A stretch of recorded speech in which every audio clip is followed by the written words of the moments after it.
இன்றைய முதல் வாசகம் இறைவாக்கினர் எசையா நூலிலிருந்த வாசகம் அதிகாரம் 9 வசனம் 2 முதல் 4 முடிய மற்றும் 6 முதல் 7 முடிய. காரூரில் நடந்து வந்த மக்கள் பேரொளியை கண்டார்கள். சாவில் நிழல் சூழ்ந்துள்ள நாட்டில் குடியிருப்போர் மேல் சுடர் ஒளி உதித்துள்ளது. ஆண்டவரே, அந்த இனத்தாரை பல்கி பருகச் செய்தீர், அவர்கள் மகிழ்ச்சியை மிகுதிப்படுத்தினீர். அறுவடை நாளில் மகிழ் வருவது போல் உம் திருமுன் அவர்கள் அகமகிழ்கிறார்கள். கொள்ளை பொருளை பங்கிடும்போது அக்களிப்பது போல் களி கூறுகிறார்கள். மிதியா நாட்டுக்கு செய்தது போல அவர்களுக்கு சுமையாக இருந்த நுகத்தை நீர் உடைத்தெறிந்தீர். அவர்கள் தோலை புண்ணாக்கிய தடியை தகர்த்து போட்டீர்.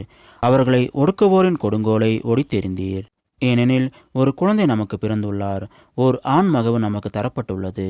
ஆட்சி பொறுப்பு அவர் தோள்மேல் இருக்கும்.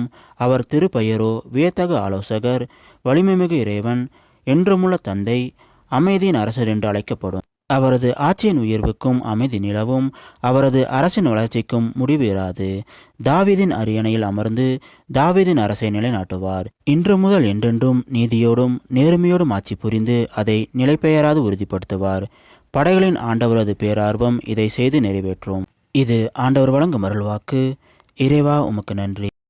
இன்றைய இரண்டாம் வாசகம் திருத்தூதர் பவுல் தீத்துவுக்கு எழுதிய திருமுகத்திலிருந்த வாசகம் அதிகாரம் 2 வசனம் 11 முதல் 14 முடிய. மனிதர் அனைவருக்கும் மீட்பராம் கடவுளின் அருள் வெளிப்பட்டுள்ளது.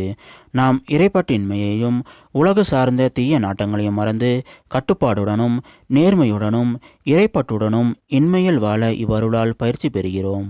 மகிழ்ச்சியோடு எதிர்நோக்கி இருப்பது நிறைவேறும் என காத்திருக்கிறோம். நம் பெருமைமிக்க கடவுளும் மீட்பரும் ஆகிய இயேசு கிறிஸ்துவின் மாட்சி வெளிப்படப் போகிறது. அவர் நம்மை எல்லா நெருக்கடிகளிலிருந்து மீட்டு நற்செயல்களின் ஆர்வமுள்ள தமக்குரிய மக்களாக தூய்மைப்படுத்த தம்மையே ஒப்படைத்தார். இது ஆண்டவர் வழங்கும் அருள்வாக்கு. இறைவா, உமக்கு நன்றி. இன்றைய நற்செய்தி புனித லூக்கா எழுதிய நற்செய்தியிலிருந்த வாசகம் அதிகாரம் 2 வசனம் 1 முதல் 14 முடிய. அக்காலத்தில் அகுஸ்து சீசர் தம் பேரரசு முழுவதும் மக்கள் தொகையை கணக்கிடுமாறு கட்டளை பிறப்பித்தார். அதன்படி சிறிய நாட்டில் குரேனியு என்பவர் ஆளுநராக இருந்தபோது முதன்முறையாக மக்கள் தொகை கணக்கிடப்பட்டது. தம் பெயரை பதிவு செய்ய அனைவரும் அவரவர் ஊருக்கு சென்றனர்.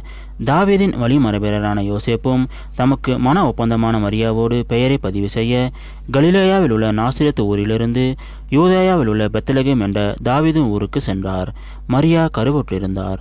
அவர்கள் அங்கு இருந்தபொழுது மரியாவுக்கு பேறுகாலம் வந்தது. அவர் தம் தலைமகனை பெற்றெடுத்தார்.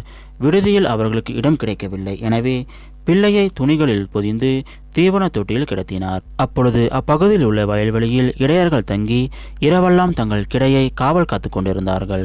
திடீரென்று ஆண்டவருடைய தூதர் அவர்கள் முன் வந்து நின்ற பொழுது ஆண்டவரின் மாட்சி அவர்களை சுற்றி ஒளிர்ந்தது. மிகுந்த அச்சம் அவர்களை ஆட்கொண்டது. வானதூதர் அவர்களிடம், அஞ்சாதீர்கள், இதோ எல்லா மக்களுக்கும் பெரும் மகிழ்ச்சியூட்டும் நற்செய்தியை உங்களுக்கு அறிவிக்கிறேன்.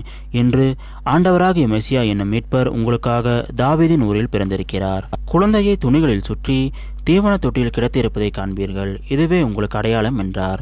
உடனே விண்ணக தூதர் பேரணி அந்த தூதருடன் சேர்ந்து உன்னதத்தில் கடவுளுக்கு மாட்சி உரித்தாகுக, உலகில் அவருக்கு உகந்தோருக்கு அமைதி உண்டாகுக என்று கடவுளை புகழ்ந்தது.